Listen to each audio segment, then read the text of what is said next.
Ya son las 9 de la mañana con 8 minutos de vuelta del comienzo musical de Enlace USACH y con nuestros panelistas ya instalados acá en nuestro estudio para ir tocando los temas que hemos propuesto, que estuvimos adelantando sin ir más lejos en el comienzo del programa. Vamos a saludar de inmediato a Paula Castillo, encargada de estudios del Centro de Pensamiento Rumbo Colectivo. ¿Cómo estás, Paula? Muy buenos días. Muy buenos días, Rodrigo. Bien, ¿y tú? Bien, muchas gracias por acompañarnos en esta jornada de día viernes, lo mismo que a Alonso Rivera, vicepresidente nacional de las nuevas generaciones de la UDI. ¿Cómo estás? Bienvenido. Muy bien, muchas gracias. Saludar también a Paula y muchas gracias por la invitación. Oigan, tenemos temas bien interesantes para conversar el día de hoy y que de alguna manera han estado presentes desde hace bastante rato. El tema del presupuesto lo hemos estado conversando desde hace algunas semanas a propósito de las expectativas que se están generando y además el interés desde sectores de la oposición de tener un rol importante a la hora de ir generando, obviamente, y sacando adelante este proyecto que se va a estar presentando en los próximos días. Esto lo hemos visto en paneles anteriores donde efectivamente desde parlamentarios de la oposición se ha estado dando cuenta del tema de tratar de influir en el escenario potencial de llegar al gobierno, pero además también hemos observado y leído algunas opiniones de quien está aspirando además a llegar a la moneda, como es el caso de la candidata Evelyn Matei, que tuvo, sin ir más lejos, ahí algunos apuntes respecto a la ley de presupuestos. De hecho, condicionó la tramitación exigiendo transparencia al gobierno con las deudas públicas. Recogiendo lo que trae MOL, fue un punto de prensa donde Matei mencionó que hay indicios de que se está chuteando pagos para el próximo gobierno. La primera alarma la tuve al juntarme básicamente con distintos grupos en distintas regiones, varios de ellos me dijeron, miren, yo ya tengo todo entregado, están listas las obras, pero no me permiten facturar. Matei sostuvo que cada vez que estoy viendo esto mismo, que no les permiten facturar. ¿Por qué no les permiten facturar? Porque hay una ley que obliga al Estado a pagar en 30 días la factura, pero este gobierno echa la ley, echa la trampa, dice, pagan a los 30 días, pero se pueden demorar 4 meses en autorizarlo a facturar, pero si la empresa factura igual nunca los van a contratar. Es parte de los temas que dejó sobre la mesa la candidata, y ahí dijo que aquí hay una inquietud terrible entre el Estado y las empresas pequeñas, muchas veces contratistas, subcontratistas, que efectivamente finalmente quiebran porque nunca les pagaron a tiempo. Aquí hay consecuencias muy graves y es que todas las cifras fiscales que estamos conociendo son mentirosas porque la deuda de verdad es mucho mayor que la que están reconociendo.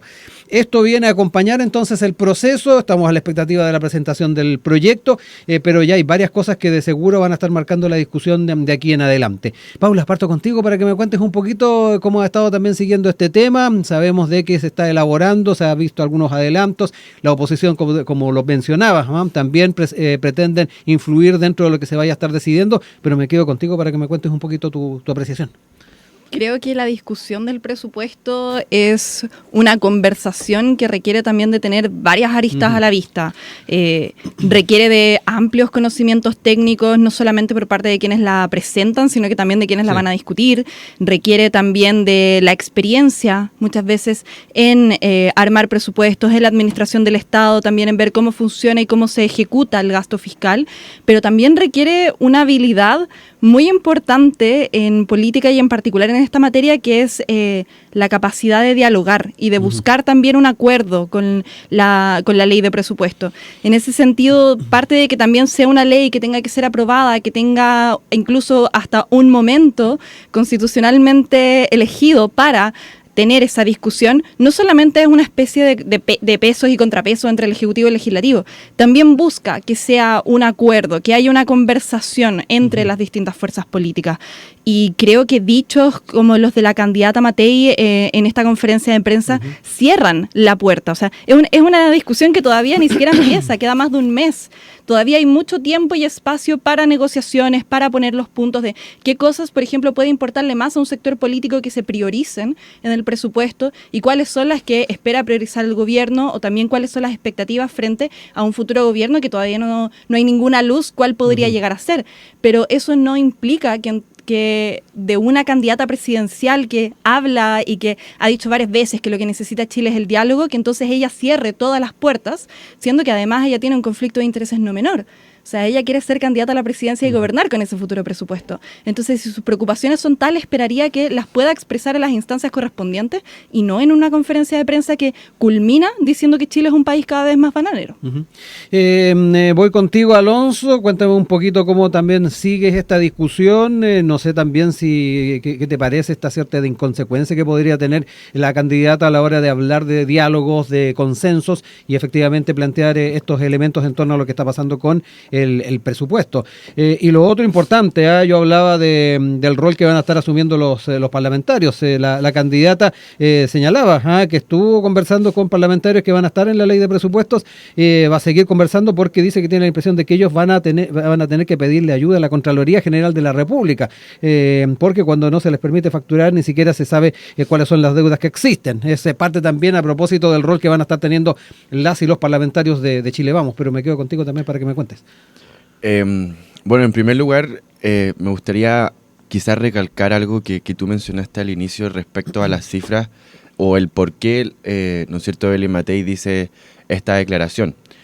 Y se debe principalmente por el déficit que tiene hoy día el Servio Metropolitano de 300.000 millones de pesos, que tiene más o menos 800 familias con el sueño de la vivienda paralizado.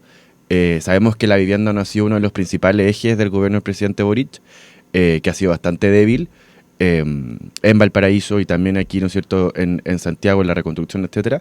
Ese es el contexto más o menos en que Evelyn Matei ayer menciona lo de la ley presupuesto, lo de la condición del apoyo a la ley de presupuesto.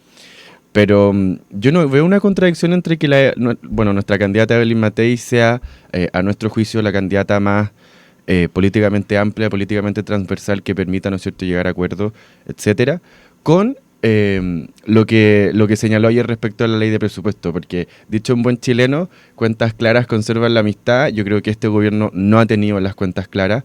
La verdad es que venimos acostumbrados más o menos a una izquierda durante los últimos 3 años en maquillar ciertas cosas, en maquillar ciertas cifras, o darle digamos, o tergiversar ciertas cifras femenilamente, ¿no es cierto?, lo que explicó el gobierno respecto a la creación de los 141 empleos de Janet Jara, etcétera. Pero lo más relevante de esto es que cómo se va a discutir una ley de presupuesto si no se sabe fidedignamente cuánto se debe. Hoy día estaba camino para la radio y leía, ¿no es cierto?, en los diarios digitales, que hay pymes, familias, hay pequeñas empresas diversos proveedores, que hoy día el Estado le debe miles de millones de pesos. Entonces, yo creo que no es una contradicción, al contrario, yo creo que Evelyn Matei llama a que tengamos cuidado respecto a este tema. Y yo creo que la Evelyn ha sido bastante valiente y con mucho coraje al denunciar ciertas cosas en que a ella le han preocupado personalmente respecto al próximo gobierno. Yo creo que en primer lugar este gobierno se lo ha gastado todo y más. Por una parte tenemos todas estas deudas que no conocemos y asimismo también estos 100.000 funcionarios públicos que se han contratado durante esta administración. Acordémonos lo que había pasado a mitad de año respecto a lo que la Evelyn dijo: pongamos ojo, atención con lo que está pasando con algunos contratos de minería, etcétera. Todos salieron a criticarla, pero después todos dijeron, chuta, a veces que no estábamos tan equivocados, parece. Lo mismo está pasando acá. La Evelyn, como buena economista, sabe que para el próximo gobierno, porque esto va mucho más allá del próximo de la ley de presupuesto. La ley de presupuesto, lo cierto, rige para el 2026, etcétera, pero todas las deudas que está dejando las va a comer, dicho de mala manera, todo el próximo gobierno, que nosotros esperamos que sea el de Evelyn Matei. Paula, varias cosas acá que quedan en las reflexiones de Alonso, y una de ellas tiene que ver con el tema de las cuentas del actual gobierno. No han sido pocos los que han sido críticos respecto a cómo se han presentado. Aquí hablaba Alonso de cierto maquillaje. ¿Cómo ves también eso en el contexto de lo que es el presupuesto? Porque también están muchos mirando el tema del gasto, el gasto público. Hay algunos que son más extremistas que quieren bajarlo tremendamente, pero me quedo contigo para que también entremos en eso.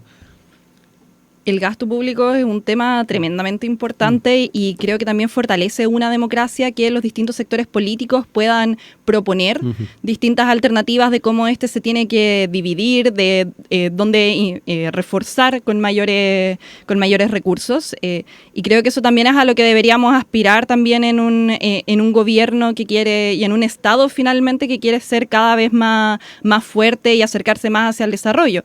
En ese sentido, si hay cuentas que no están claras, si hay dudas respecto del gasto fiscal, creo que esas se tienen que aclarar. Tiene que haber también mayor transparencia, tiene que haber también respuestas más que políticas, también técnicas al respecto. Y en ese sentido, quienes lo tienen que solicitar y quienes tienen las facultades para hacerlo son finalmente los parlamentarios. Que una candidata presidencial lo utilice y quiera tratar de marcar un punto político, en realidad es bastante mezquino. Y así como decía Alonso, de cuál es la postura de la Evelyn, yo creo que aquí no estamos viendo a Evelyn. Evelyn se volvió a esfumar como el humo y estamos viendo a una Matei de piedra, dura, rígida, que trata en los peores términos a el gobierno del cual ella no se siente parte, en el cual lo que hace en realidad es bloquear, es criticar, es no proponer absolutamente nada, sino que desde ya restarse de una discusión que requiere a todos los actores políticos y que ese no es el diálogo que se esperaría de ninguna persona que aspire a ser presidente o presidenta de la República. Entonces, en ese sentido, esta discusión requiere de calma, requiere de templanza, requiere también de una mirada a futuro y no solamente de tratar de sacar rédito a ver si es que sube unos puntitos más en las encuestas porque los últimos meses no ha logrado repuntar. Antes de darte la palabra, Alonso, Paula, en ese sentido sería importante de que en este tipo de cosas los candidatos o candidatas presidenciales se restaran de alguna manera y centrara el trabajo de los parlamentarios, porque se me vino a la mente el tema que planteaba José Antonio Kast de haberle preguntado o no el tema de la postulación de Michelle Bachelet. Se me viene a la mente eso a propósito del tema de la forma en que intervienen estos candidatos en diferentes discusiones. Creo que hay distintos matices y formas también en las que se pueden plantear distintos cuestionamientos, tanto a la gestión actual como a la futura gestión y también cuál es esa proyección de futuro. En ese sentido, también hay formas mucho más respetuosas de las instituciones y de quienes las ocupan hoy en día y que también puede dar cuenta de que quienes hoy son candidatos entienden también cuál es su rol ahora mismo dentro del panorama político y creo que no todos lo tienen tan claro tampoco. Alonso, voy contigo. Sí, yo creo que estamos viendo a una Evelyn que se está volviendo a sentir en las calles más fuerte que nunca. El candidato del Partido Republicano lleva 6 semanas bajando y nosotros llevamos 6 semanas subiendo, así que el repunte a largo plazo va. En segundo lugar, yo creo que no es restarse la discusión, sino que es más o menos lo que te decía al inicio, cuentas claras conservan la amistad. En este caso, cuentas claras pueden servirnos para dialogar las cosas. Yo creo que es una obligación del gobierno aclarar estas dudas que se están teniendo respecto a estos temas, pero que son sumamente relevantes. Yo creo que si quizás no se marcaba este punto desde parte de la Evelyn, quizás no estamos hablando de cuántas plata le debemos los proveedores durante este gobierno. Quizás no estamos hablando de las 800 familias que todavía esperan su vivienda gracias al déficit de 300.000 millones de pesos del Servio Metropolitano. Quizás no vamos a estar hablando de las cifras de deuda que a la larga el gobierno le está traspasando, o como dijo la Evelyn en buen chileno, chuteando al próximo gobierno. Así que yo creo que en esto los candidatos presidenciales deben tener su opinión, precisamente porque a la larga van a ser algunos de los 8, yo espero que sea la Evelyn, quienes a la larga van a tener que trabajar con el presupuesto que se apruebe este año y también de alguna manera cargar con las deudas que va a dejar este gobierno que en cifras económicas, de vivienda y particularmente de gasto fiscal es bastante deficiente, ¿no es cierto? Y un fracaso rotundo. Y respecto a lo que tú decías, y lo cierto del gasto fiscal, algunos son más audaces, que llevan hace al menos un mes que propusieron recortar 6.000 millones en 18 meses, y todavía ha pasado un mes y no han explicado cómo lo van a hacer. Nuestra propuesta es mucho más respaldada técnicamente, que son 4.000 millones durante los 3 primeros años, pero yo creo que en esto no hay conflicto de interés tampoco de la Evelyn. yo creo que el mismo conflicto de interés que podría tener Janet Jara con la continuidad del gobierno de Gabriel Boric. Así que la verdad es que este es un tema súper importante.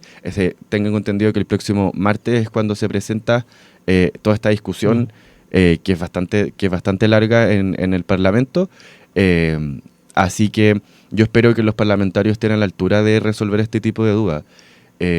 Porque a la larga son proveedores, pequeñas empresas, son familias que también están quebrando. El Estado quien tiene una vez aceptada, ¿no es cierto?, la factura o autorizada la factura, 30 días para pagarle, y están chuteando esa autorización de facturas cada 4 meses.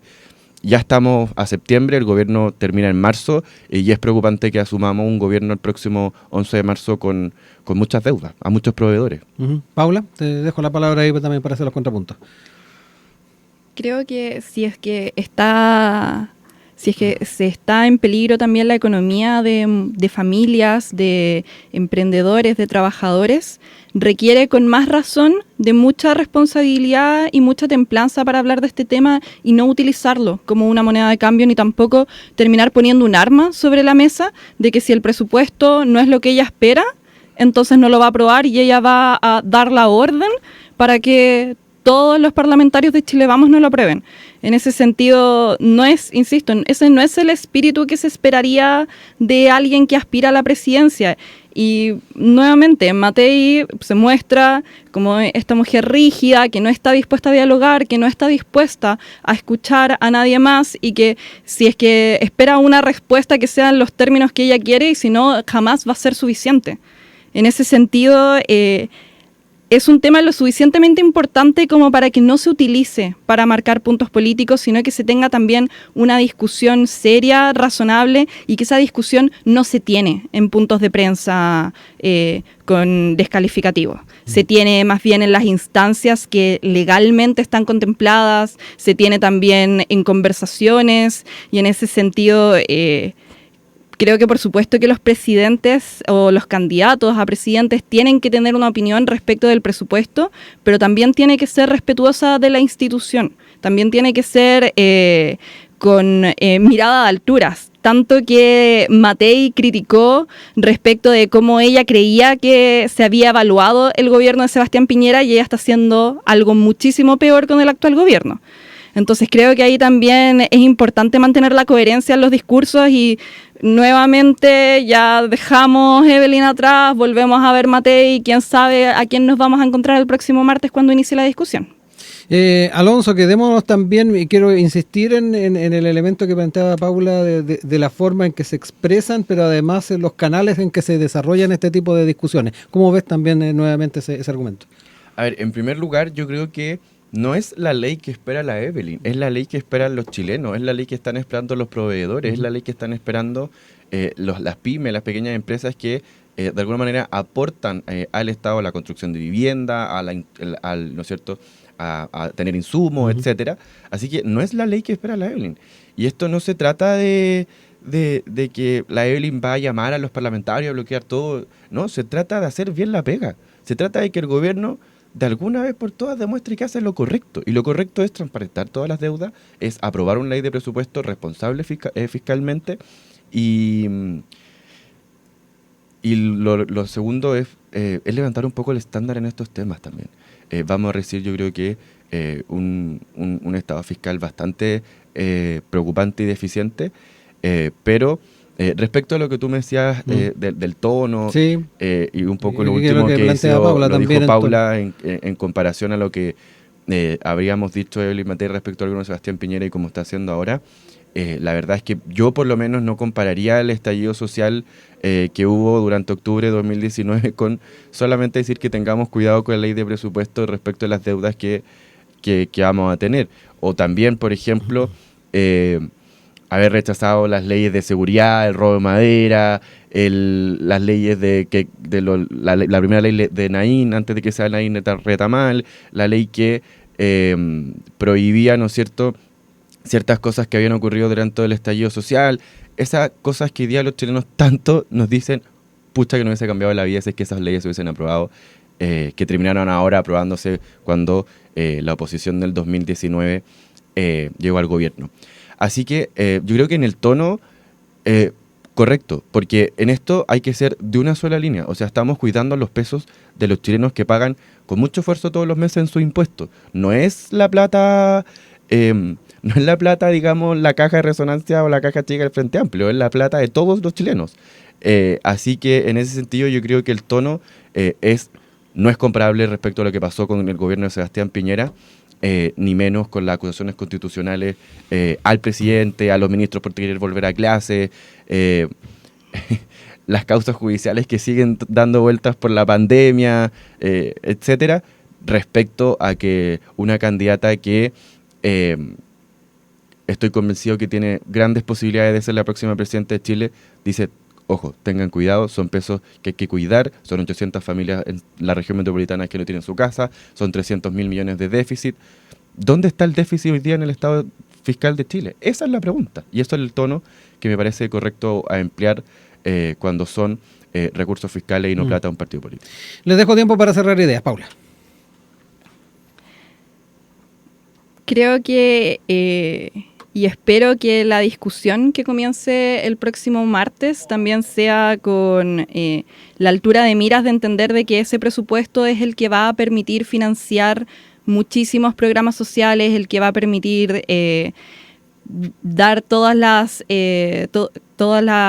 el acceso a todos los servicios y a todos los distintos servicios públicos que tiene actualmente el gobierno y que también y el que ha tenido el Estado y que ha ido construyendo con los años, y que también se tenga eso en cuenta al momento de tener la discusión, y sobre todo que la discusión se pueda dar también en los términos de la comisión respectiva y que no se termine dando por la prensa, menos por quienes quieren estar marcando puntos políticos constantemente con un tema tan delicado y que también requiere de una seriedad al momento de hablar de que no ha sido compartida por todos los actores políticos.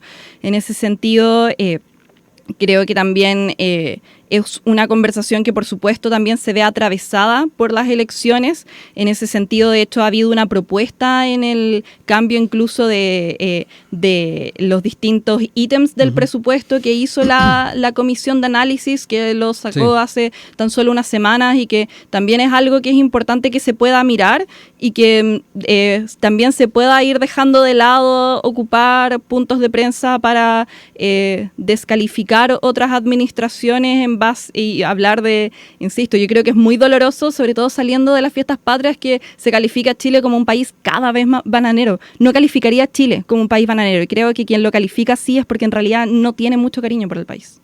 Alonso, para cerrar el bloque.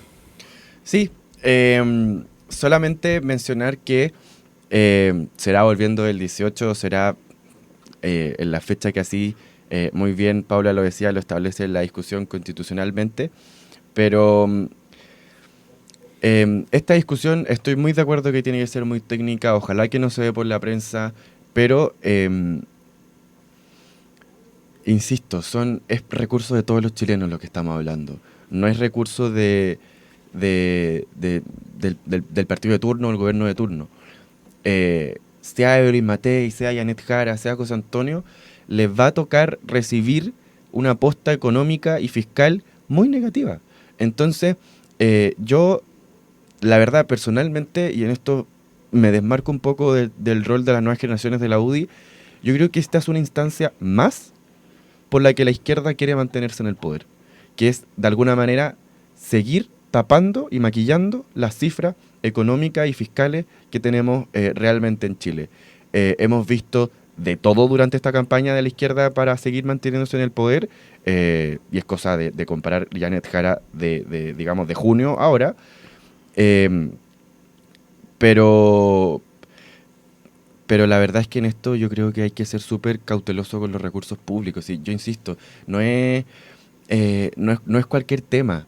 Y yo espero que los parlamentarios, ahí veo a propósito al presidente de la UDI, así que a propósito de los parlamentarios, del parlamentario, que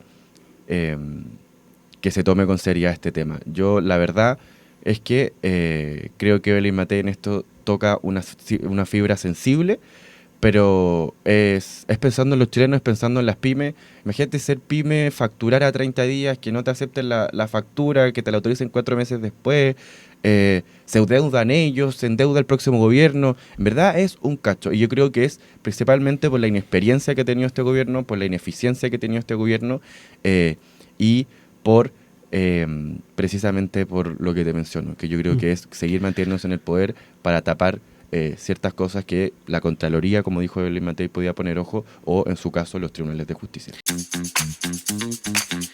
Ya son las 9 de la mañana con 36 minutos. Seguimos en compañía de Alonso Rivera, vicepresidente nacional de las nuevas generaciones de la UDI, también con Paula Castillo, encargada de estudios del Centro de Pensamiento Rumbo Colectivo, abordando los temas de actualidad. Y ahora nos vamos a ir con lo vinculado a secreto bancario y particularmente todo lo que vino de la mano de las reflexiones que hizo el exdirector del Servicio de Impuestos Internos, Javier Echeverri, en Pulso de la Tercera el fin de semana, refiriéndose a la capacidad que el servicio tendría para administrar el secreto bancario sin que se filtre la información. En ese sentido, él señaló que me da susto que el servicio tenga acceso a la información bancaria si es que se pueden producir estas filtraciones. Lo encuentro de mayor gravedad. Es parte de lo que señaló en esta entrevista y bueno, ha tenido distintas reacciones. El Ejecutivo tuvo, sin ir más lejos, comentarios al respecto. Se habló de falta de compromiso del ex director del servicio, particularmente lo estuvo planteando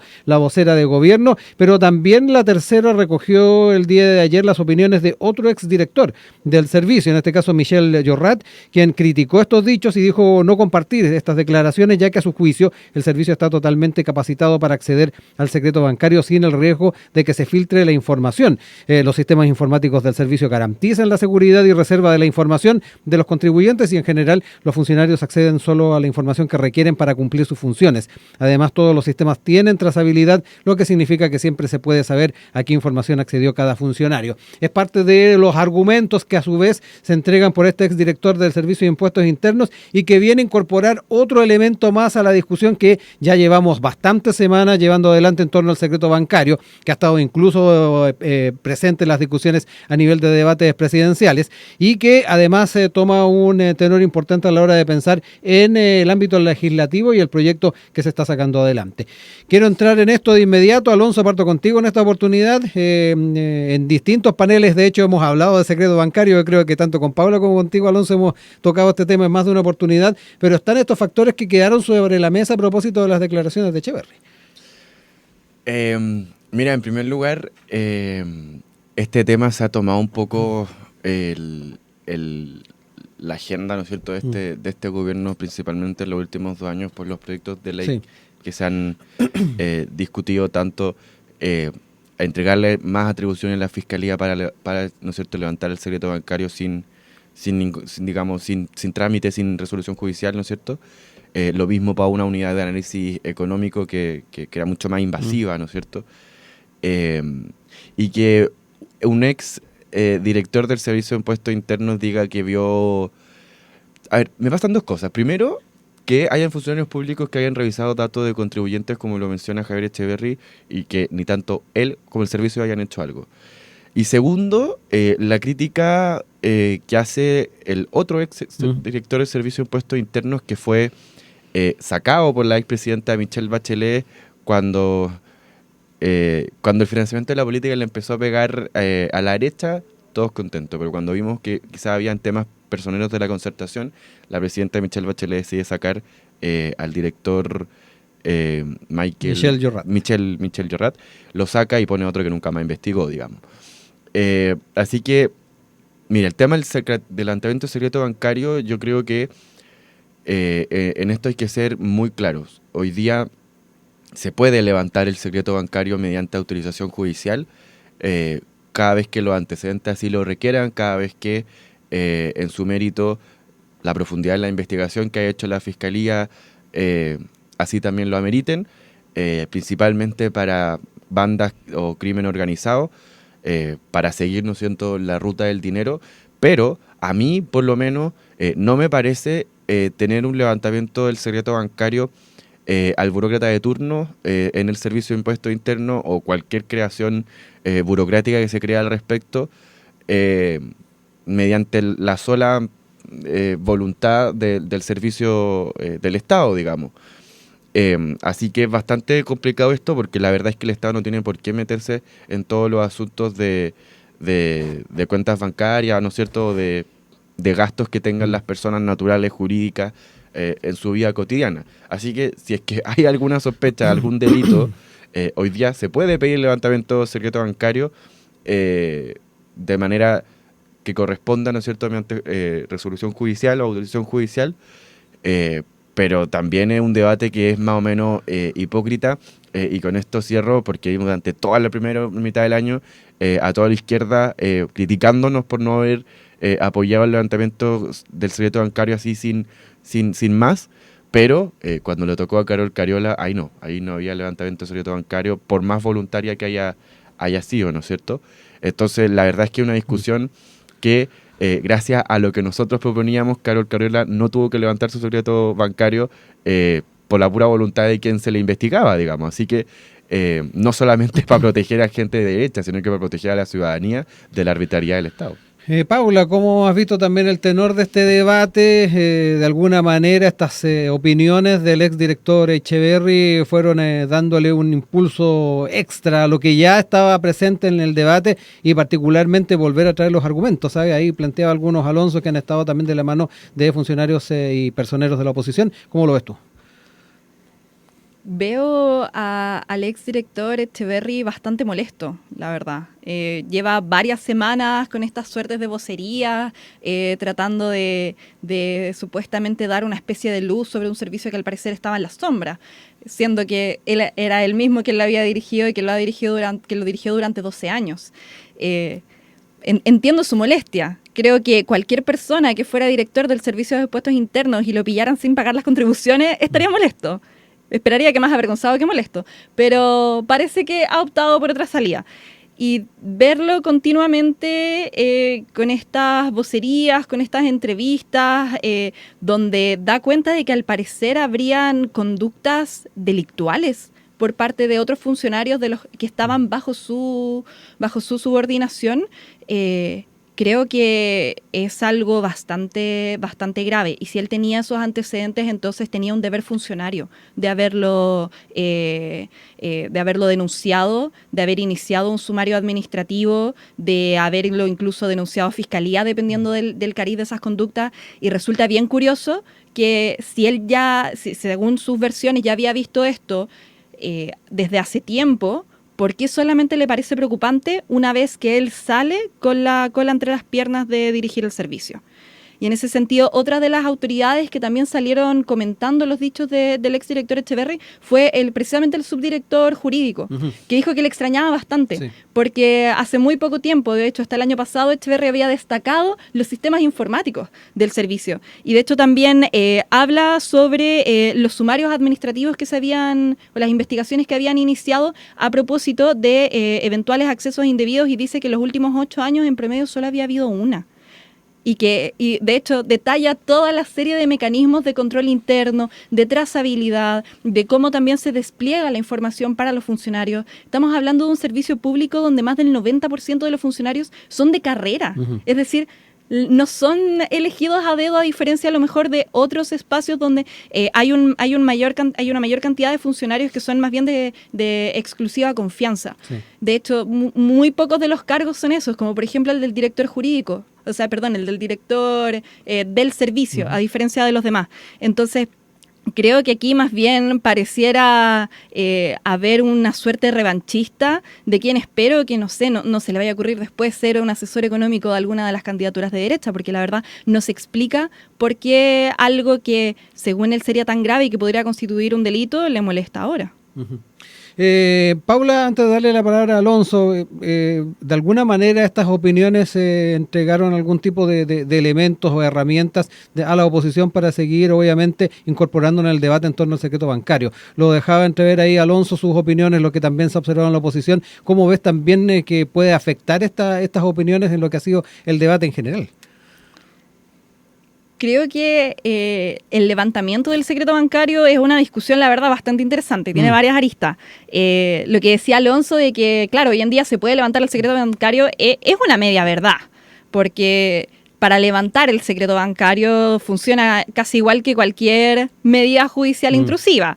Requiere de una carpeta de investigación súper contundente, donde tiene que tener la investigación tiene que estar prácticamente lista para poder solicitarle al juez de que efectivamente lo levante. Y en ese sentido, en general los jueces lo levantan. Se demoran 24 horas en revisarlo y lo levantan. Por tanto, ¿cuál es la revisión que en realidad está haciendo el juez? Si en realidad todo el trabajo investigativo lo está haciendo precisamente Fiscalía en colaboración con la Unidad de Análisis Financiero. Entonces, ¿cuál es el punto finalmente?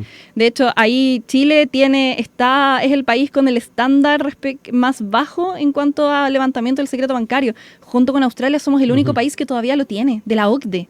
Entonces, no se explica que tampoco no se quiera avanzar en una medida propia de países desarrollados y de los cuales no cuestionaríamos tampoco la capacidad de su servicio de impuestos internos para revisar los datos bancarios cuando se levanten alarmas respecto de eventuales delitos económicos.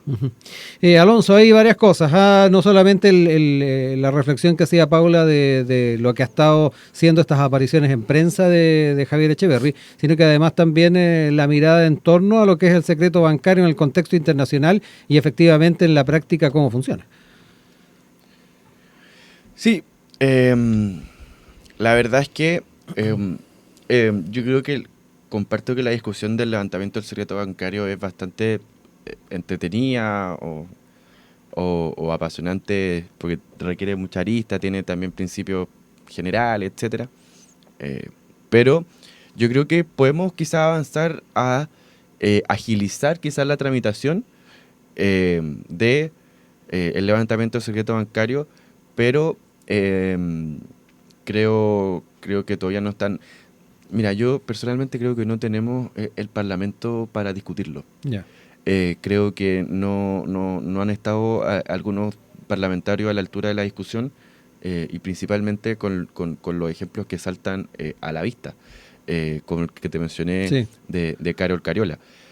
Yo creo que si tenemos un Parlamento de alguna manera el próximo año robusto técnicamente, no sé, quizás podamos tener una discusión más acertada. Quizás podemos empezar a conversar, agilizar la tramitación, hacer un trámite mucho más express, pero de ahí quizás a tener una conversación mucho más intrusiva o a inmiscuirse mucho más de lo que corresponde, la verdad es que creo que no va a ocurrir.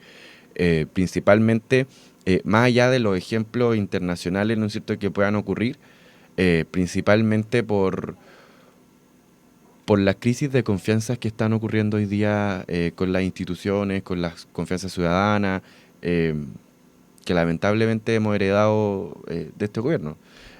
Hay distintas instituciones que hoy día los chilenos no confían, la misma política, etcétera. Así que yo creo que este es un tema que va a dar para largo para la discusión. Yo espero que el próximo gobierno lo discuta de buena manera. El proyecto pasado en el Senado se rechazó, tengo entendido, no sé si en la comisión o en la sala, digamos, 17-14, una cosa así, pero principalmente por lo de la unidad de análisis económicos, que era mucho más intrusiva que entregarle quizás facultad a las fiscalías de pedir una agilización en la tramitación o pedirle una agilización en el proceso investigativo para que se conceda, ¿no es cierto?, el levantamiento del secreto bancario para crimen organizado, bandas criminales, lavado de activos, etcétera, etcétera. Así que es una discusión que es interesante. Evelyn Matei la semana algo dijo respecto al levantamiento del secreto bancario, que está de acuerdo con agilizar, ¿no es cierto?, el proceso o el trámite, digamos, para el trámite judicial para solicitarlo. Así que es un tema que, por lo menos desde la campaña de Evelyn Matei, se ha conversado para darle una solución mucho más efectiva al problema que se pretende resolver, que es el lavado activo, el crimen organizado y el seguimiento de la ruta del dinero del narcotráfico. Alonso, hablaba del Parlamento a la hora de ver con cierta inquietud o tal vez poco optimismo el sacar adelante propuestas de estas características. ¿Esto es desde la perspectiva de cómo se ha estado comportando en general el Parlamento o estás viendo posiciones particulares de ciertos parlamentarios? No, posiciones particulares. Ya. El levantamiento del secreto bancario tiende, de alguna manera, la discusión en prensa, ¿no es cierto? Yo he visto declaraciones, ¿para qué dar nombre? Pero gente que se cambió de partido últimamente en el distrito 12, si no me parece, que va con el marido de candidato. Son ejemplos, Caro Cariola, Pamela Giles, son ejemplos a la vista, bueno, lo que queda del partido de la gente. La postura que ha tenido el levantamiento del secreto bancario es bastante compleja a mi modo de ver, pero son ejemplos más puntuales. Hay momentos donde el Parlamento ha estado a la altura, por ejemplo, la reforma de pensiones, etcétera. ¿Paula?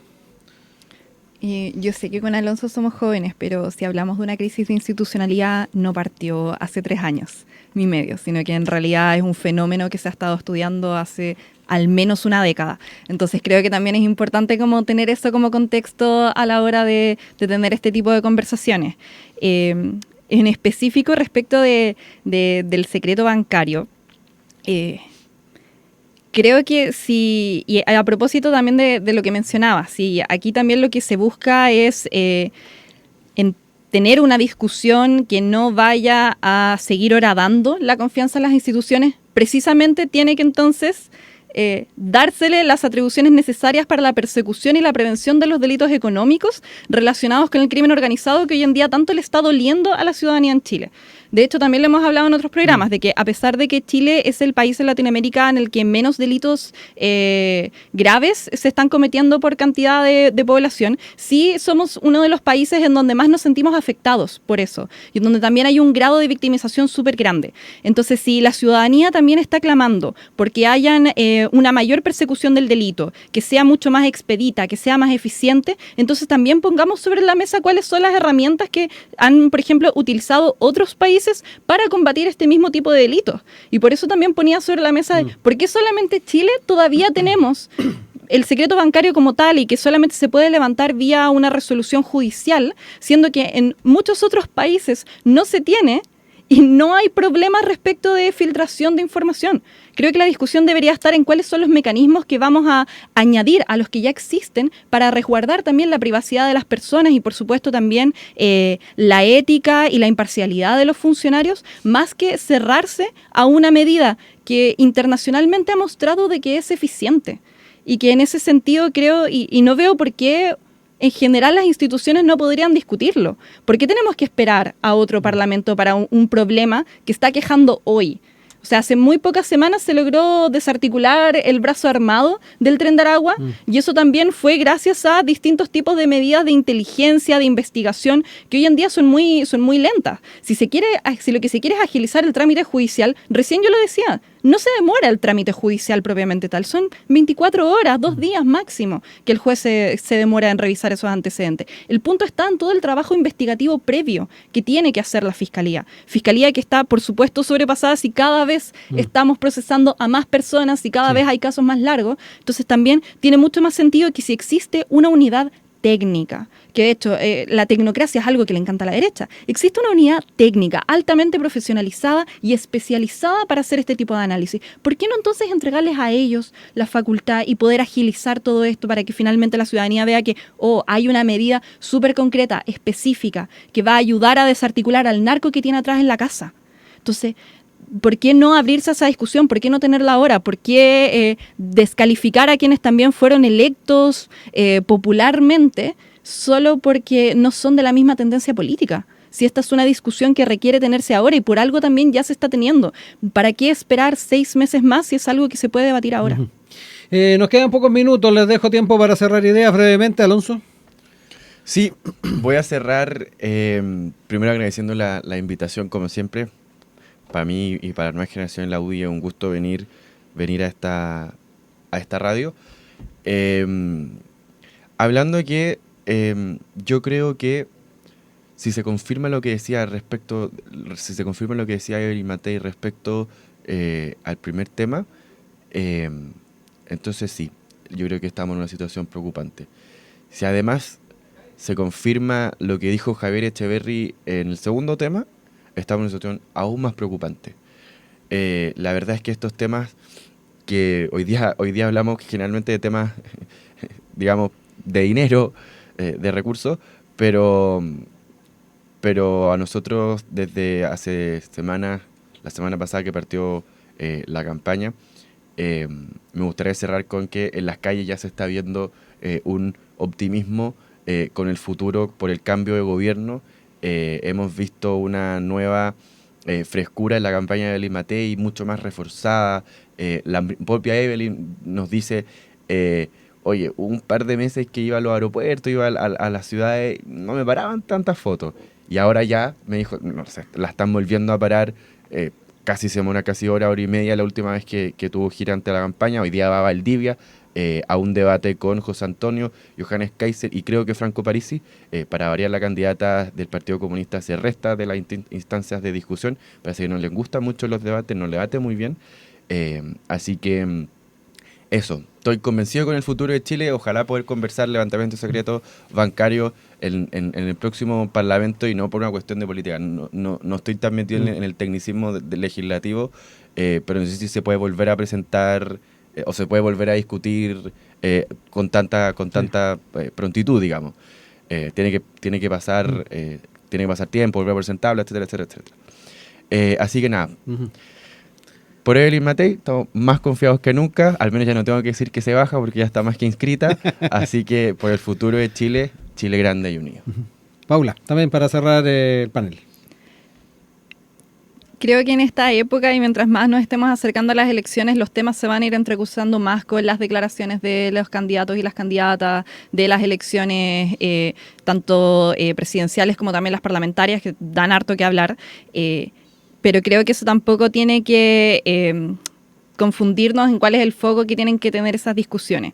No es el hablar de presupuesto, hablar de seguridad, hablar de tranquilidad, hablar de derechos y de bienestar finalmente para las personas, no tiene que ser usado como un arma política por parte de los candidatos, ni menos de la derecha que intenta instalar estos discursos y estas opiniones económicas súper bien fundadas, supuestamente, cuando en realidad lo que está haciendo es esconder un ataque político a sus contendores, un ataque político al gobierno y tratar de marcar de que a pesar de que su punto no sean los derechos sociales como tal para las personas, aún así pueden tener algo que ofrecerle.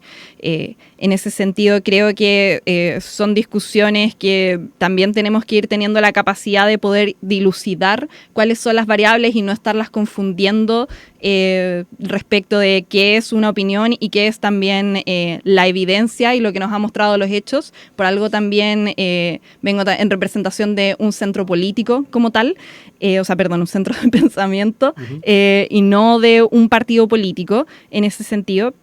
Y creo por sobre todo de que hay también que mirar cuáles son los avances que se ha hecho con tranquilidad y con también esa perspectiva de futuro de dónde estábamos también hace 3 años y medio y dónde estamos hoy, en qué materias se ha avanzado, en cuáles todavía quedan desafíos pendientes y en cuáles son los verdaderos puntos donde todavía hay cosas que trabajar y a lo mejor hay otros donde más bien lo que hay que precisar, pero seguir avanzando en la senda que ya se ha tenido.